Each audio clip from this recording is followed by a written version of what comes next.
স্বার্থপর এই দুনিয়ায় কেউ কারো খবর নেয় না দোস্ত। এই স্বার্থপর দুনিয়ায় কেউ খবর নেয় না। তুমি যেদিন মরে যাবা, আমি যেদিন মরে যাব, সেদিনও পৃথিবীতে সূর্য উঠবে, চাঁদ উঠবে, এই গাড়ি চলবে, সিএনজি চলবে, অটো চলবে, দোকানপাট খুলবে, ব্যস্ত মানুষ সব বাজার ব্যবসা ঠিকই চলবে, সব দৌড়াচ্ছে, শুধু আমি নিস্তব্ধ, শুধু আমি থেমে গেলাম।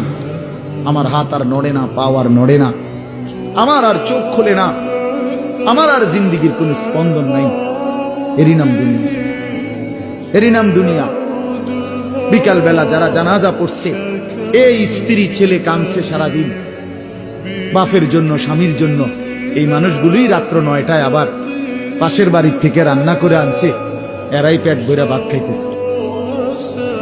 এর নাম দুনিয়া, এর নাম দুনিয়া, এর নাম দুনিয়া। এই মানুষগুলো তো একদিন উপাস থাকলো না, আপন সন্তান, আপন স্ত্রী। তাহলে ধোকার এই দুনিয়া কার জন্য সাজাইলাম? কার জন্য বলেন?